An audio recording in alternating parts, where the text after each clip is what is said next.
Assalamualaikum warahmatullahi wabarakatuh. Nama saya Fitri Farahmanis, NPM 2235189 dari kelas saya.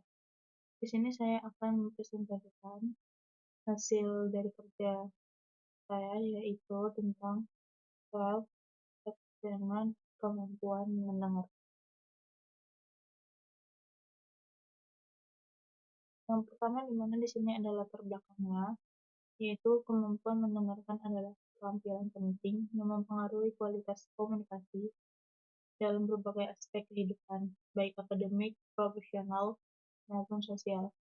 Dalam interaksi sehari-hari, saya menyadari bahwa mendengarkan dengan efektif sangat penting untuk memahami informasi dan membangun hubungan yang baik. Namun, saya juga merasa terkadang kurang fokus atau kesulitan dalam memahami pesan dalam situasi tertentu.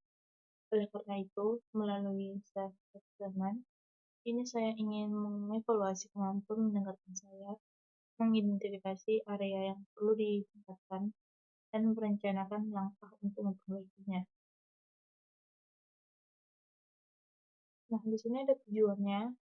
Tujuan dari self-assessment kemampuan mendengarkan ini adalah untuk mengevaluasi sejauh mana efektivitas kemampuan mendengarkan saya dalam berbagai situasi komunikasi.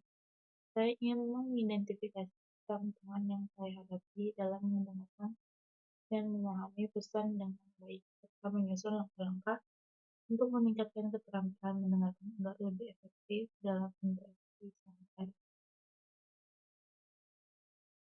Nah, di sini yang pertama ada jurnal observasi dirinya. Yang pertama ada identitas lawan bicaranya, yaitu narasumbernya adalah Clara Auleplay, jenis kelamin perempuan. Statusnya adalah seorang mahasiswa. Konteks percakapannya adalah di dalam percakapan saya dan juga Lara, konteks percakapan kami yaitu tentang perkuliahan, pertemanan, diri sendiri, hobi, dan organisasi. Ada juga durasi percakapannya yaitu sekitar 9 menit. Dan catatan perilakunya, pada saat saya berbicara, narasumber Lara tidak ada memotong perkataan saya. Begitu juga sebaliknya, Lara sangat mengamati saat saya berbicara dan dapat menjawab pertanyaan yang saya berikan dan menceritakan dengan baik dan dapat langsung dimengerti. Lalu ada kriteria penilaian mendengarkan. Yang pertama ada indikator positif, memiliki beberapa bagian. Yang pertama ada kontak mata konsisten, yaitu Sarah dan saya menjaga kontak mata secara konsisten sepanjang percakapan. Saat saya berbicara, Lara selalu memusatkan pandangannya kepada saya, dan saya juga melakukan hal serupa ketika Lara berbicara. Hal ini menciptakan suasana yang saling menghargai dan memperkuat komunikasi di antara kami. Yang kedua adalah memberikan respon non-verbal atau anggukan ekspresi wajah. Sepanjang percakapan saya dan juga Lara saling memberikan respon non-verbal yang efektif seperti anggukan dan ekspresi wajah yang mendukung. Menunjukkan perhatian penuh dengan merespon percakapan secara tepat. Selain itu, saya juga menggunakan gestur tangan untuk memperjelas dan menekankan poin-poin yang saya sampaikan.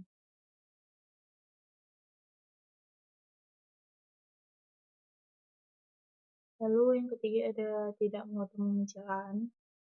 Selama percakapan, baik saya maupun Lara tidak pernah saling menyalah. Ketika Lara berbicara, saya sangat penuh perhatian tanpa memotong ucapannya. Begitu pula Lara yang mendengarkan dengan baik saat saya berbicara. Dan selanjutnya ada mengajukan pertanyaan klarifikasi, yaitu setelah saya selesai berbicara, Lara memberikan penjelasan atau klarifikasi terkait apa yang saya sampaikan. Sebaliknya, ketika Lara selesai berbicara, saya juga mengajukan beberapa pertanyaan klarifikasi kepadanya. Selanjutnya ada mampu merangkum pembicaraan, di mana saya mampu memahami dan merangkum inti dari percakapan antara saya dan Lara. Saya dapat menangkap maksud dari apa yang disampaikan oleh Lara dan sebaliknya. Saya juga memahami isi pembicaraan kami dengan baik. Selanjutnya ada sering memotong pembicaraan. Dalam bercakap dengan Lara, kami selalu menjaga rasa saling menghormati dan berusaha untuk tidak saling memotong pembicaraan. Kami berbicara dengan penuh perhatian, mendengarkan dengan seksama, dan berupaya memahami setiap topik yang dibahas. Pendapat dan perasaan yang disampaikan dihargai sepenuhnya sehingga tercipta suasana komunikasi yang terbuka dan produktif. Selanjutnya ada sibuk dengan gadget. Dalam percakapan kami, baik saya maupun Lara tidak menggunakan atau melihat ponsel sama sekali, sehingga kami dapat sepenuhnya fokus pada pembicaraan yang sedang berlangsung. Lalu ada memberikan respon yang tidak sesuai. Lara dan saya selalu memberikan tanggapan yang relevan dengan topik pembicaraan. Kami saling merespon dengan jelas, menjaga agar percakapan tetap mengalir dengan baik. Lalu ada tidak fokus atau pikiran melayang. Dalam percakapan saya dan Lara selalu fokus pada pertanyaan dan jawaban yang kami utarakan, memastikan setiap diskusi tetap relevan dan mudah dipahami. Kami juga memberikan perhatian penuh untuk memahami setiap poin yang dibahas. Selanjutnya ada menunggu giliran bicara daripada mendengarkan. Lara dan saya saling mendengarkan dengan seksama dan berupaya memahami isi pembicaraan.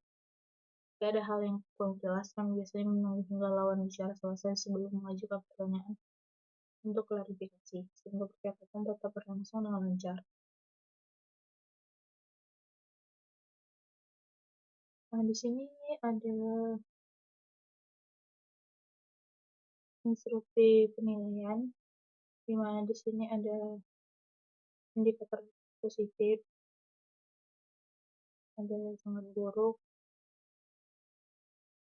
Nah, di sini saya menilai untuk matanya itu untuk mata konsumsi itu baik, memberikan respon verbal anggapan atau FYP itu sangat baik juga, tidak memotong pembicaraan sangat baik, mengajukan pertanyaan klarifikasi sangat baik, mampu merangkum pembicaraan itu juga sangat baik.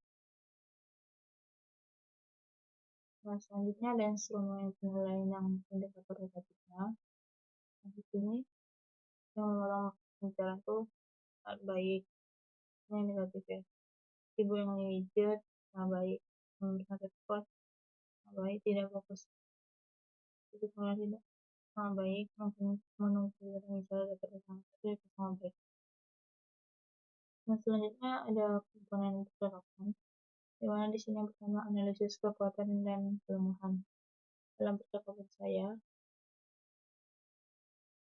saya merasa mampu memberikan umpan balik yang baik kepada Lara, yang juga merespon dengan jelas dan mudah dipahami. Kekuatan utama percakapan ini terletak pada kemampuan saya berdua untuk mendengarkan dengan penuh perhatian dan memberikan tanggapan yang relevan. Namun saya masih mengalami kesulitan dalam merumuskan pertanyaan secara lebih spesifik yang menjadi salah satu kelemahan saya. Meski begitu, komunikasi kami tetap berlangsung santai dan fleksibel, tidak terpaku pada satu topik, sehingga percakapan mengalir dengan lancar. Lalu yang kedua ada rencana pengembangan keterampilan mendengarkan, di mana kedepannya saya akan berencana untuk lebih cepat dan menyusun pertanyaan yang jelas dan struktur. Mungkin akan lebih baik jika saya menyiapkan daftar pertanyaan terlebih dahulu, sehingga wawancara yang saya lakukan dapat berjalan lebih terarah dan sistematis. Selain itu, saya juga akan berusaha memperbaiki cara berbicara agar lebih lancar. Nah, yang ketiga ada refleksi personal. Nah, dalam percakapan saya merasa kurang persiapan dan beberapa kali mengalami kesulitan menyusun kalimat dengan lancar, membuat rasa percaya saya sedikit terganggu. Saya menyadari bahwa persiapan sebelumnya sangat penting untuk meningkatkan efektivitas komunikasi. Kedepannya, saya akan lebih mempersiapkan diri, merancang topik pembahasan dengan matang, dan berfokus pada kelancaran berbicara. Saat itu, saya juga ingin meningkatkan kemampuan mendengarkan secara aktif agar dapat memberikan respon yang lebih tepat. Sekian dari presentasi saya. Apabila ada kesalahan, mohon maaf. Wabillahi taufiq wal hidayah. Assalamualaikum warahmatullahi wabarakatuh.